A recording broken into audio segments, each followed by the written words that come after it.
We cover the latest topics and trends making waves across the sport and chat with our industry's most prominent leaders, so your golf business stays one step ahead.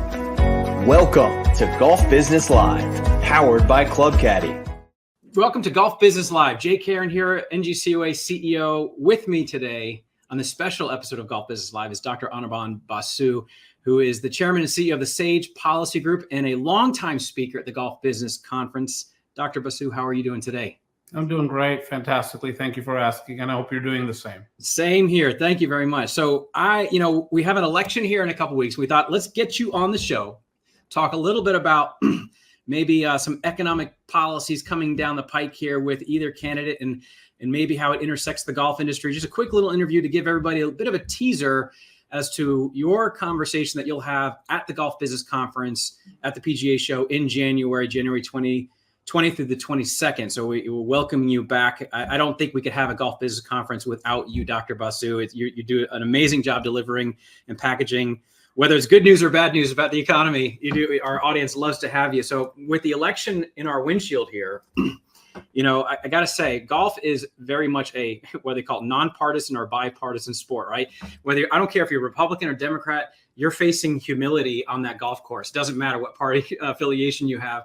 And so that's why, in Congress and on the Hill, we're getting a lot of steam in our industry for some legislative priorities on both sides of the aisle, which is great. But we've got an election coming up, presidential election, Senate, House, all of that. And I wanted to ask you, looking at the Harris economic plan that she's been talking about and the Trump economic plan that he's been talking about, let's start with the Trump plan and what you see as the possible pros and cons of a Trump administration in the economy when it comes to economic policy that could impact the game of golf and the business of golf. When I say the game, meaning people that play, 25, 30 million Americans that use their income and they spend it on the golf course, and the business, 15,000 small businesses that buy goods and services. Some of it is manufactured overseas. I want, planting a seed about tariffs here. What do you see in the Trump policy that could impact the golf industry? Generally speaking, I suspect that Donald Trump will be good for the golf industry. By the way, the last few years have been good for golf, right? Even during COVID, the need to recreate, but also social distance really played into the hands of golfing, right? So it introduced a lot of people to that sport. It kept a lot of families together on the golf course, as it turns out that they could recreate together. Fantastic.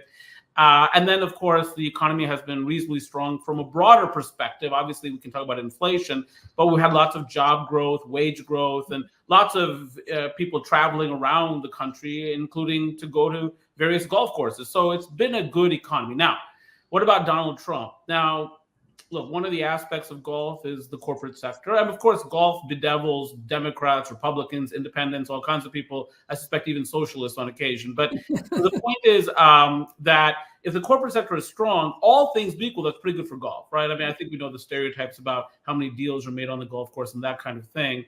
And one suspects that there's been a lot of talk about tariffs, 60% tariffs or 10% tariffs, et cetera.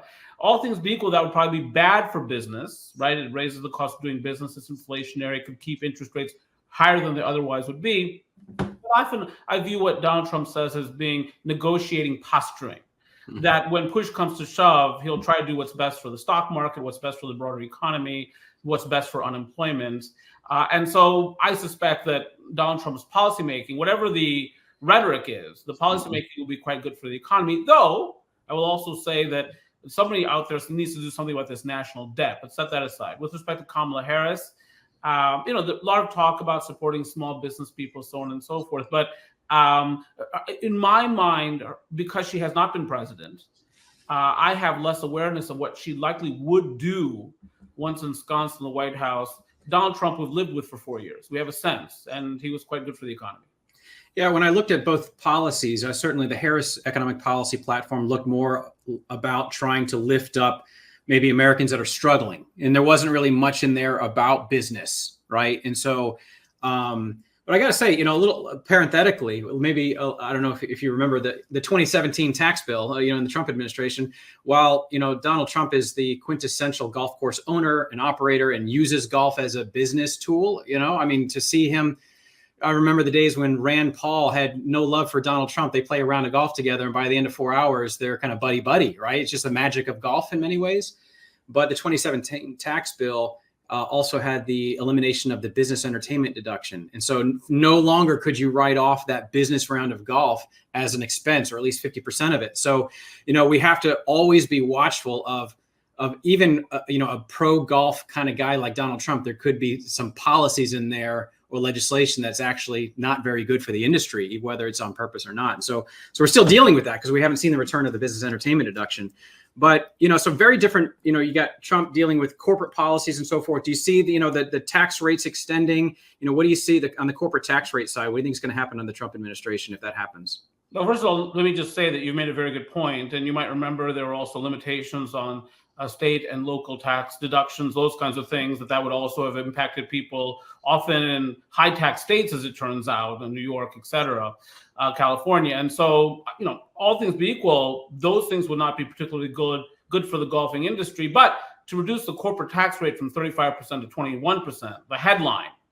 And of course, what we saw was a quite strong economy. I mean, by the time of the pandemic, as the pandemic was getting going, we had a 50-year low in unemployment. So overall, I think the impact was quite positive. But you're absolutely right that you can pick out negative aspects of that. Now, with respect to the go forward, what Donald Trump is talking about is, in fact, reducing corporate tax rates even lower. Now, again, one of the issues with that is we have this massive national debt. Last I checked the debt clock, which was yesterday, $35.8 trillion national debt. We just ran a annual federal budget deficit of $1.8 trillion. We have to do something about this because we need to raise some revenues, or at least cut spending, do something here. But, setting that aside for the moment, again, I think Trump would work hard to keep the current tax rates in place, including on the highest earning families. One of the things about America is, and this is somewhat unfortunate as it turns out, is that wealth is really unevenly distributed. The top 0.1% of Americans, so about 335,000 Americans,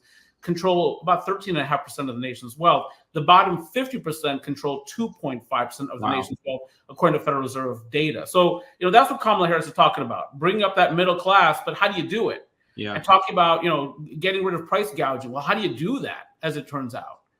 And actually, do you want to do it? I mean, if you've got a shortage of gasoline, if you raise price, you might be able to extend that supply out to more people. But, so it's difficult. Some of these policies are difficult to implement, though they're nice to talk about.